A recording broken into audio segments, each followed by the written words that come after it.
Bom dia, meus amados, a graça e a paz do Senhor. Eu sou o pastor Rômulo Pereira, da Igreja Batista Palavra da Graça, e hoje nós vamos estudar o Evangelho segundo João, capítulo 21, versos 18 e 19, que dizem: Digo-lhe a verdade, quando você era mais jovem, vestia-se e ia para onde queria. Mas quando for velho, estenderá as mãos e outra pessoa o vestirá e o levará para onde você não deseja ir. Jesus disse isso para indicar o tipo de morte com a qual Pedro iria glorificar a Deus. Então lhe disse: siga-me.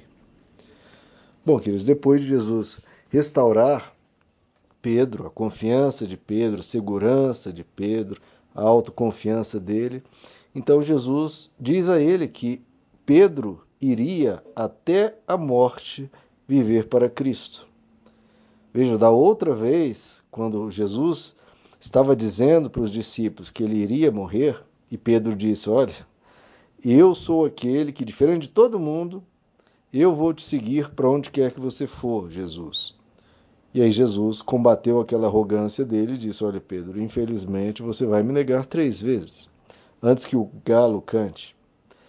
Agora Jesus restaura Pedro, diz: olha, Pedro, você me ama, fique tranquilo, você tem a minha confiança, você tem o meu apreço, tem o meu amor.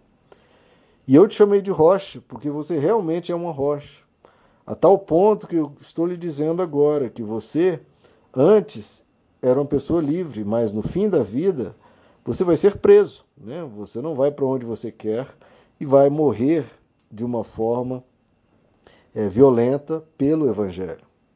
Então aquilo que Pedro se negou a fazer, que é e seguir Jesus na crucificação, Pedro faria exatamente isso 34 anos depois. Então, 34 anos depois dessa fala de Jesus, Pedro vai ser conduzido, preso, né, pelo Império Romano, ele seria conduzido à morte. Como Jesus aqui está dizendo, o tipo de morte para a qual Pedro teria. Então, veja como é o crescimento da pessoa, o amadurecimento. Por isso que a gente não pode desistir das pessoas e por isso que a gente não está aqui para condenar ninguém, mas para ajudar. Porque algo que uma pessoa faz e nega 3 vezes Jesus, e inclusive xinga, inclusive jura por Deus que não conhecia ele, 34 anos depois pode se tornar um grande mártir, um grande pregador do Evangelho, um grande exemplo para a igreja. Pode escrever livros da Bíblia, né, como Pedro.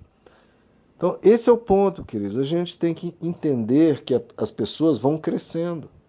As pessoas vão amadurecendo. O que a pessoa falha hoje, daqui a 10 anos, ela pode ser um grande exemplo de vida para aquela mesma situação.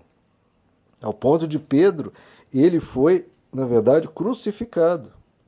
Ele ia ser crucificado e disse: olha, eu não mereço ser crucificado como Jesus, morrer da mesma forma que o meu Senhor, então me crucifique de cabeça para baixo.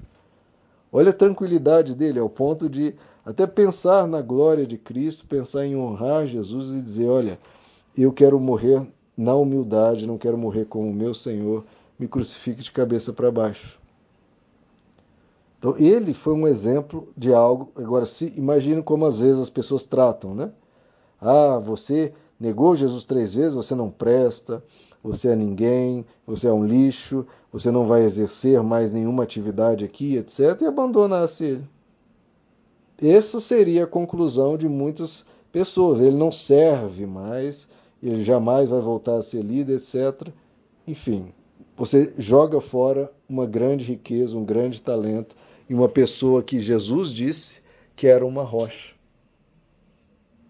Umas rochas, às vezes elas caem e rolam, né, pelo barranco, mas continuam sendo fortes, porque Deus investe nelas. E que a gente invista nas pessoas, que a gente tenha paciência com as pessoas, como Deus o tem. E olha só, o que Pedro escreveu em 2 Pedro, capítulo 1. Ele diz assim: considero justo, enquanto ainda estou nesse tabernáculo, nesse corpo, despertar-vos com admoestações, com aconselhamentos, sabendo que em breve hei de deixar este meu corpo, assim como nosso Senhor Jesus Cristo me revelou.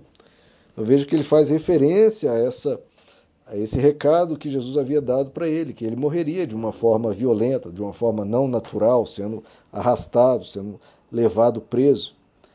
E o que ele fez diante disso? Ele lamentou, lamuriou, que mundo injusto. Não, ele falou, olha, meu papel aqui é vos aconselhar, ensinar vocês, mostrar o evangelho, pregar a palavra.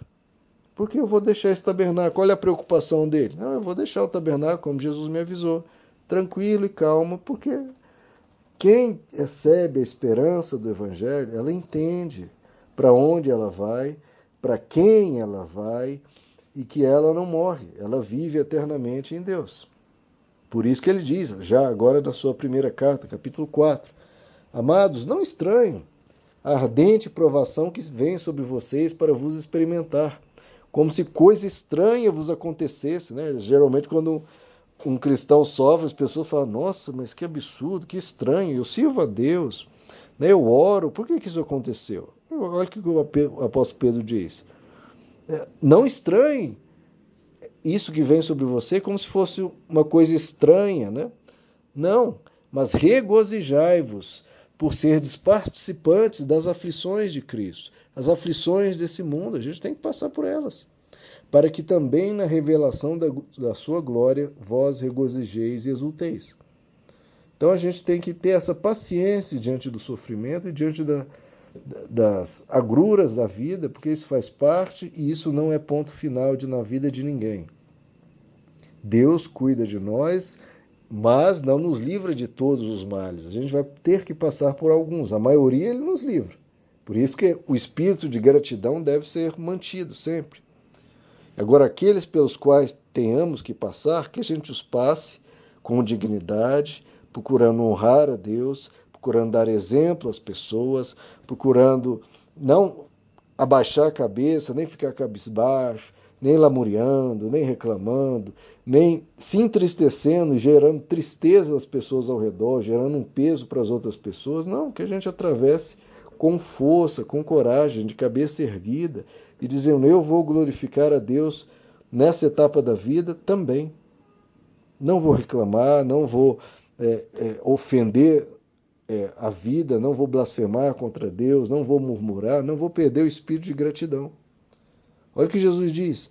Ele diz a forma de morte que Pedro teria e pela qual Pedro iria glorificar a Deus. Então, na vida, Pedro glorificou a Deus, na morte também. Então, que você glorifique a Deus no seu momento bom, você glorifique a Deus no seu momento ruim. Não num espírito religioso, de obrigação, né? De peso. Olha, você tem que glorificar a Deus, hein? Reclama não, você está sofrendo. Não é isso a questão. A questão é, não se abata. Não se desanime, não se desmotive. Deus fala essas coisas para a gente caminhar com força, para a gente não desistir, para a gente não se auto-sabotar. Na dor é hora de levantar as forças. No momento de sofrimento é hora de você recuperar-se, de você ter equilíbrio e não se desesperar. Pelo contrário, se alimentar da esperança e continuar e ir em frente. Então, em tudo isso aqui, Jesus está reafirmando para Pedro o quanto ele confia em Pedro. Porque Jesus diz, olha Pedro, você me ama? Então alimente as minhas ovelhas. No segundo passo, esse é o ponto inicial, dá um mero alimento. O segundo passo, quando Pedro reafirmou o amor dele, Jesus diz, então não apenas alimente, mas também pastoreie as minhas ovelhas. E quando Pedro ainda reafirma que ama pela terceira vez, Jesus dá um passo ainda maior para Pedro. Olha Pedro, não apenas alimente as minhas ovelhas, não apenas pastoreie as minhas ovelhas, mas também honre-me na sua vida e até na sua morte. Honre-me em todo o tempo. Viva a vida com toda plenitude e morra com toda esperança e alegria em Deus. Então, Jesus está dizendo, olha, por que eu te chamei rocha lá no início? Mesmo sabendo que você me negaria. Porque eu sabia que você ia ser alguém que se importava com as pessoas ao ponto de alimentá-las, que você se importava com as pessoas ao ponto de apontá-las o melhor caminho, que você se importava com o evangelho ao ponto de não negar no momento certo, de que você aprenderia com os erros. Errar é natural, Errar vai acontecer comigo e com você. Agora, os erros existem para que a gente aprenda com eles. Pedro aprendeu, ao ponto de Jesus já dizer: Pedro, você aprendeu tanto, que a próxima vez que passar por algo assim, não vai me negar. Pelo contrário, vai honrar profundamente, vai deixar uma marca na igreja de uma pessoa que foi fiel, que não abandonou os seus princípios e que testemunhou o evangelho na vida e na morte. Meus amados, que Deus lhes abençoe. A graça e a paz do Senhor.